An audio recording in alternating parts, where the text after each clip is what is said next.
Um automóvel em repouso parte de um posto e percorre 100 metros em uma estrada retilínea com aceleração constante igual a 2 metros por segundo ao quadrado. A seguir, alcança certa velocidade final e segue com velocidade uniforme. Um segundo automóvel, também em repouso, parte do mesmo posto 10 segundos após o primeiro e percorre 150 metros com aceleração constante igual a 3 metros por segundo ao quadrado.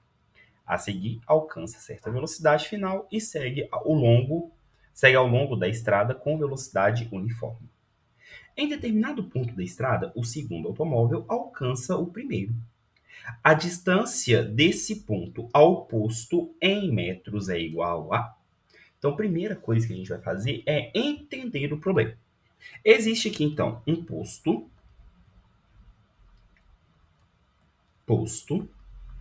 e desse posto vão sair dois automóveis, beleza? Vou desenhar aqui o primeiro automóvel. Vai sair o automóvel 1 e depois, 10 segundos depois, vai sair o automóvel 2. Bom, vamos entender agora cada caso. O primeiro automóvel, ele sai aumentando a velocidade e percorre 100 metros. E depois de percorrer esses 100 metros, ele chega a uma certa velocidade final e a partir daqui ele continua com velocidade constante. Então, ele vai continuar com velocidade constante. Então, veja bem, ele sai com velocidade inicial 0. Deixa eu pegar a cor dele aqui. Velocidade inicial dele é 0. Beleza? Ele vai aumentando a velocidade com uma aceleração de 2 metros por segundo ao quadrado. E aí, à medida que ele vai aumentando essa velocidade, ele percorre 100 metros. E aí, a partir daqui, ele tem uma certa velocidade final que nós não sabemos quanto que é, mas nós sabemos que a partir daqui, ele permanece com velocidade constante. Beleza?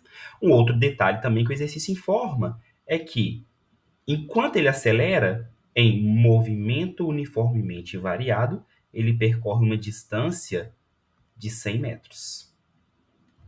E a partir daqui, ele percorre com velocidade, né, em movimento uniforme, uma outra distância que eu vou chamar de D1, que nós não sabemos quanto que é. Ok? E aí, a situação 2, que é o carro 2, né? O exercício fala que o carro 2, ele parte do repouso também, só que ele parte 10 segundos depois. Parte do repouso, só que ao invés de andar 100 metros, ele vai andar um pouco mais. Ele vai andar 150 metros e depois ele consegue alcançar o carro 1. Ok? É isso que o exercício está falando. Então, vou registrar os dados aqui. Então, ele sai com velocidade inicial igual a 0. Deixa eu pegar outra cor.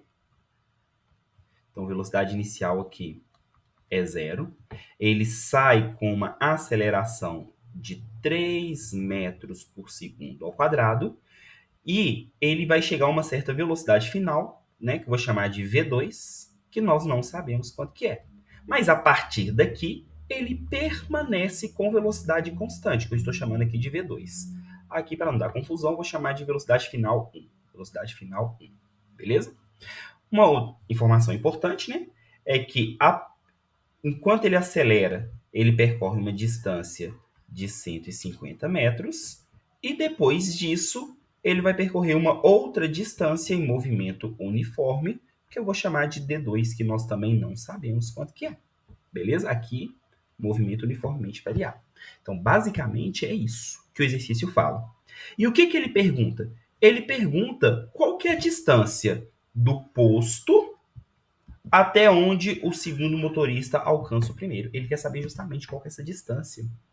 E aí vocês devem concordar comigo que a distância total, vou chamar até de letra D maiúsculo, a distância total que o motorista 1 percorre é igual à distância total que o motorista 2 percorre. Todo mundo concorda comigo? E aí, como que eu vou calcular essa distância total? Nós sabemos que no primeiro trecho, Ele percorreu uma distância de 100 metros. Então, vou colocar aqui 100 metros mais a distância 1, que nós não sabemos quanto que é, tem que ser igual a 150 metros, ou seja, igual a 150 metros, mais a distância D2, que é essa distânciazinha aqui que nós não sabemos quanto que é. Mas veja bem, a gente consegue calcular. Por quê? Porque já que esse cara está andando em movimento uniforme, nós podemos descobrir que a distância percorrida por ele vai ser a velocidade 1, final, né? Vezes o intervalo de tempo que ele fica andando. Do mesmo jeito, a distância aqui percorrida vai ser a velocidade 2 vezes o intervalo de tempo que ele fica andando. Aqui, intervalo de tempo 1 e aqui, intervalo de tempo 2. Então, no lugar desse D1 e D2 minúsculo aí, eu vou colocar, né, velocidade vezes o intervalo de tempo, velocidade vezes o intervalo de tempo. Então, aqui, vou colocar, né, 100 mais a velocidade 1 vezes o intervalo de tempo 1 tem que ser igual a 150 mais a velocidade 2, que é constante, vezes o intervalo de tempo 2. Tudo bem até aqui? E aí, gente, qual que é a velocidade 1? Nós não sabemos, mas a gente consegue calcular por meio da equação de Torricelli.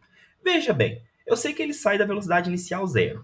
Percorre uma distância de 100 metros, acelerando 2 metros por segundo ao quadrado. Eu consigo descobrir qual que é essa velocidade final. Então, eu vou fazer aqui no cantinho, ó.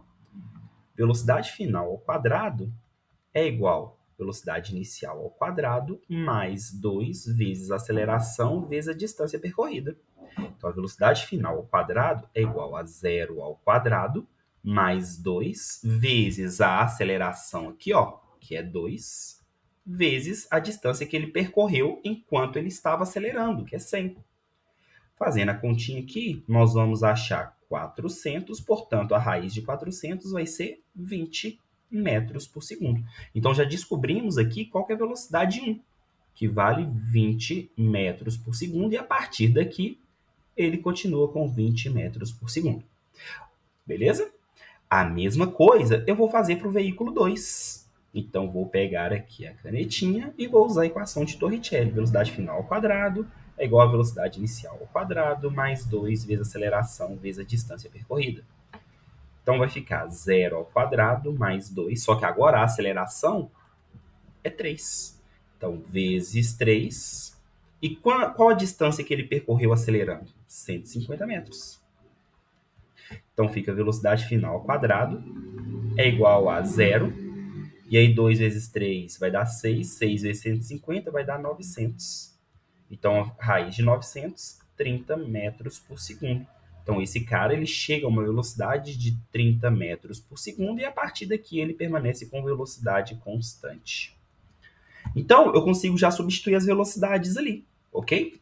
Aí vai ficar 100 mais 20 vezes o intervalo de tempo que esse cara, o motorista 1, né, fica andando, mais, é igual, aliás, 150 mais 30 vezes o intervalo de tempo que o motorista fica andando em movimento uniforme. Esse cara aqui. Agora, nós precisamos descobrir qual que é o tempo, né, qual que é o instante de tempo que eles vão se encontrar. Veja bem, nós sabemos o seguinte, esse intervalo de tempo, pessoal, não é o mesmo que esse intervalo de tempo. Mas nós sabemos que o instante de tempo que eles se encontram é o mesmo. Ou seja, se marcou no relógio que o 1 foi alcançado pelo 2 num instante de tempo igual a, sei lá, estou chutando o valor aqui, 30 segundos, no relógio desse cara tem que estar 30 segundos também. Beleza? E aí eu quero descobrir justamente qual que é esse instante de tempo. E aí nós vamos fazer o seguinte. Nós sabemos que 100 mais 20 vezes esse ΔT vai ser o instante de tempo que ele se encontra, só que esse intervalo de tempo vai ser o instante de tempo que ele se encontrou, menos o tempo que ele gastou para chegar neste ponto aqui. E aí, quanto tempo que ele gastou para chegar nesse ponto aqui? Nós vamos usar a primeira equação lá do movimento uniformemente variado, né? Que fala que... Deixa eu pegar aqui. Velocidade final é igual a velocidade inicial mais aceleração vezes o tempo. Então, 20 é igual a 0 mais 2t, portanto, t é igual a 10 segundos. Então, esse cara gastou 10 segundos, então vem aqui e coloco menos 10t. De novo, esse intervalo de tempo vai ser o instante de tempo que ele se encontra, que eu não sei quanto que é, menos o tempo que ele ficou acelerando. Isso tem que ser igual a 150 mais 30, que multiplica o intervalo de tempo que ele se encontra com o primeiro, menos o tempo que ele gastou acelerando aqui, que eu não sei quanto que é. Então, nós vamos ter que calcular também. Então, a velocidade final é igual à velocidade inicial vezes, mais aceleração vezes o tempo. Então, fica 30 é igual a 0 mais 3t, portanto, aqui vai ficar t igual a 10 segundos. Porém, temos uma observação. Esse cara, ele não sai 10 segundos depois? Então, ele gasta 10 segundos andando esse pedacinho, beleza? Só que o meu cronômetro ele já começou 10 segundos atrás, porque o motorista 2 ele sai 10 segundos atrasados. Então, eu tenho que contabilizar os 10 segundos atrasados mais os 10 segundos que ele fica andando neste trecho acelerando. Então, né, eu tenho que contabilizar aqui um tempo total de 20 segundos para jogar ali na equação. Então, vai ficar menos 20. Resolvendo isso aqui, então fica 100 mais 20t menos 200 é igual a 150 mais 30t menos 600. E aí, quando você resolve essa equação, você tem que achar t igual a 35 segundos. Então, justamente aqui, quando o tempo é igual a 35 segundos, eles se encontram. Mas veja bem, vocês concordam comigo que aqui esse cara passou no tempo igual a 10 segundos e o segundo passou no tempo igual a 20 segundos. Portanto, nosso ΔT aqui, ó, ele vale, no caso de cima, 35 menos 10, 25. Então, a distância 1 percorrida vai ser a velocidade, que é 20, vezes 35 menos 10 vai dar 25. Então, a distância 1 aqui, ó, 20 vezes 25 vai dar 500 metros. Ok?